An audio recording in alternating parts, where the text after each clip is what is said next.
You're watching The Globe here on SABC News Channel, bringing you the latest headlines in and around your borders. Welcome to it. I am Tsepiso Magwetla.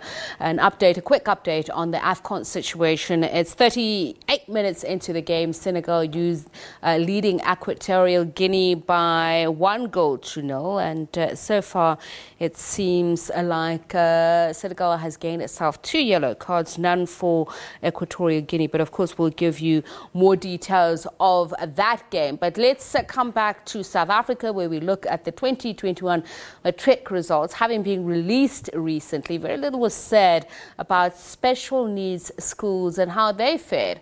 In KwaZulu-Natal, I Azra Ebrahim, who is certified legally blind, achieved the highest marks for special needs schools in the province. The matriculant was from a special needs school in Durban called Open Air School. Azra also came second nationally.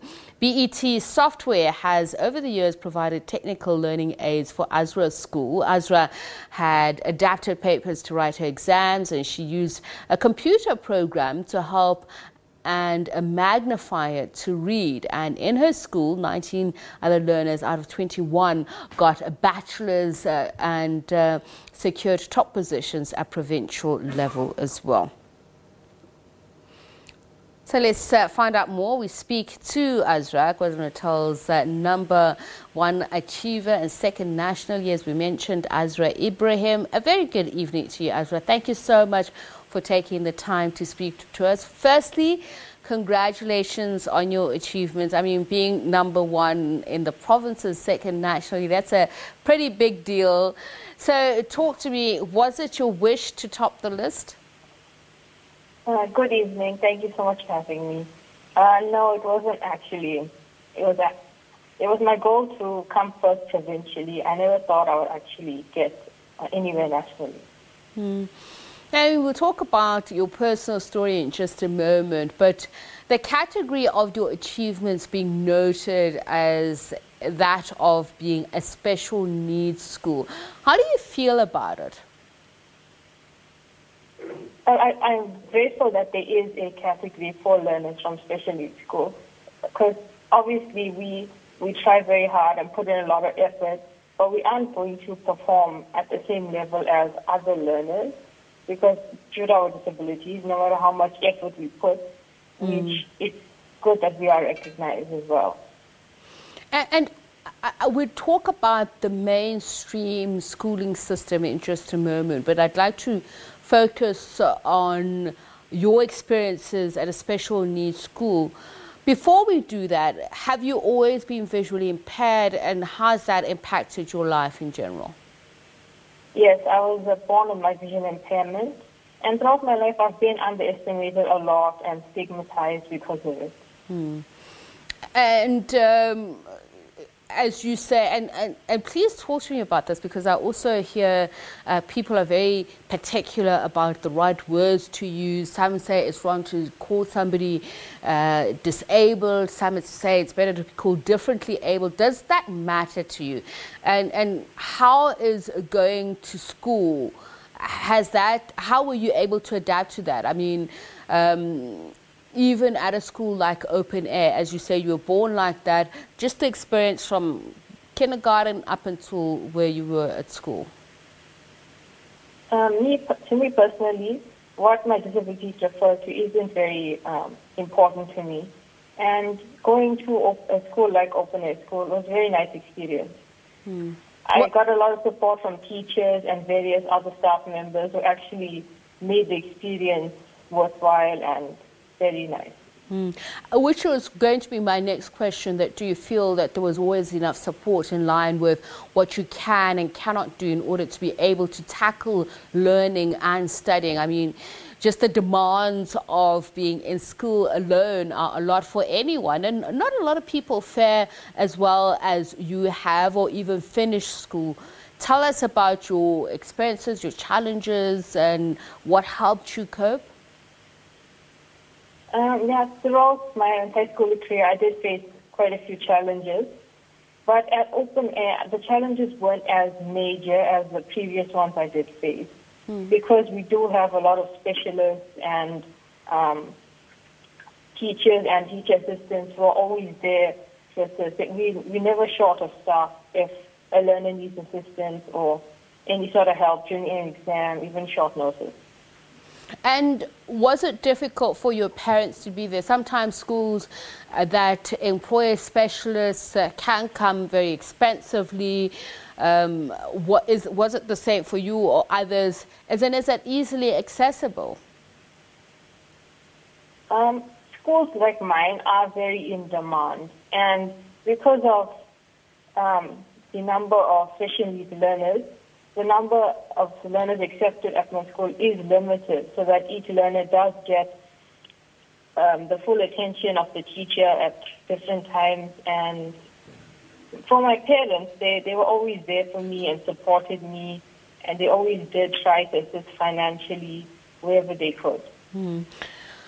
And the resources that are required just for somebody who is visually impaired, for them to be able to adapt and thrive, what exactly are they, especially for technical learning aids at schools? And you say that for your school there's high demand, so I'd imagine because it helps those who have different types of disabilities. But is it something that you find at every school? I guess that's what I'm trying to find out.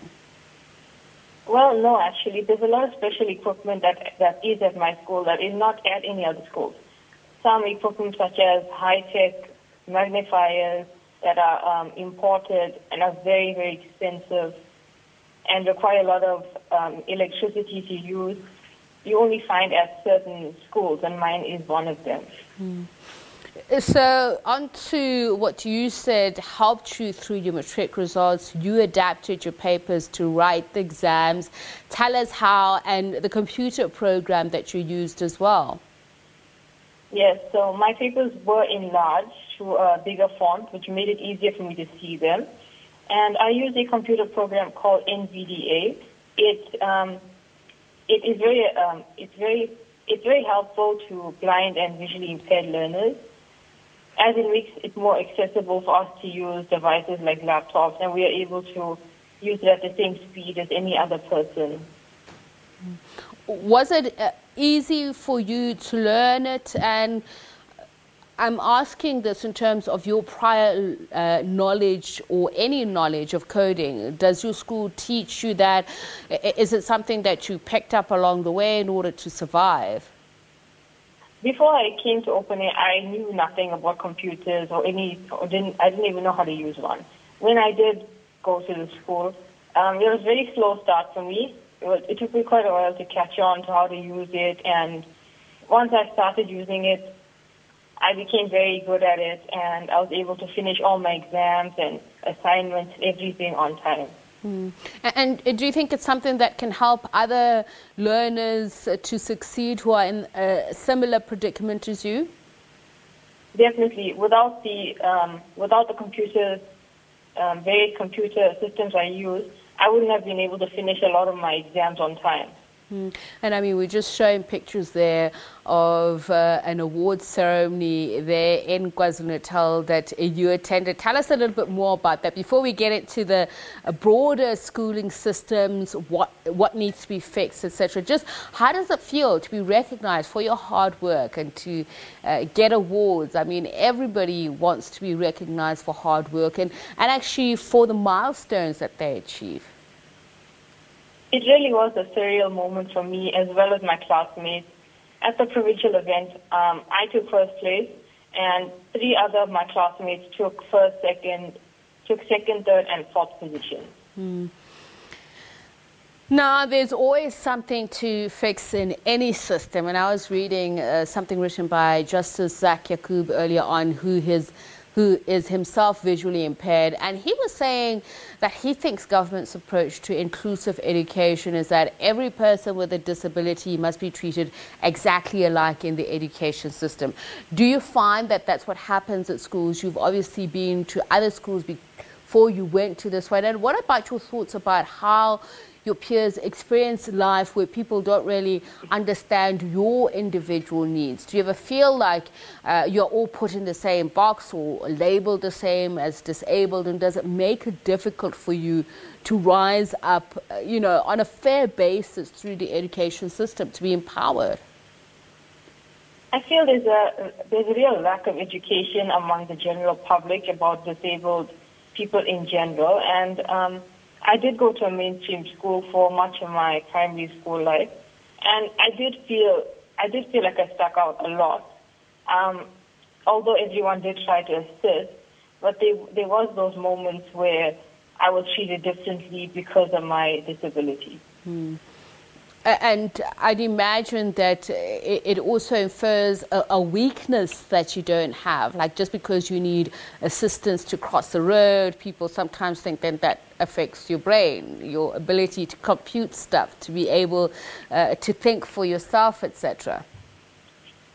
Yes, that's actually a very common thing for people to think.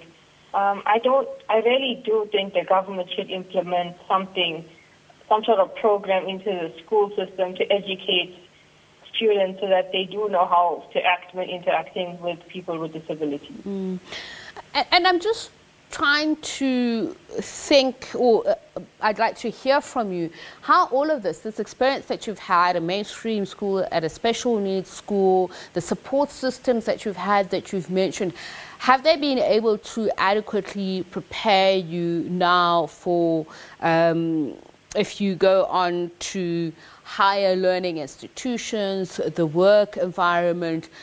Do you think that there's a lot still needs to be done, that you could help by saying to those watching now or those within the education system that you need to look at this? Yes, I do think it has helped me, but there is a lot of development to do, because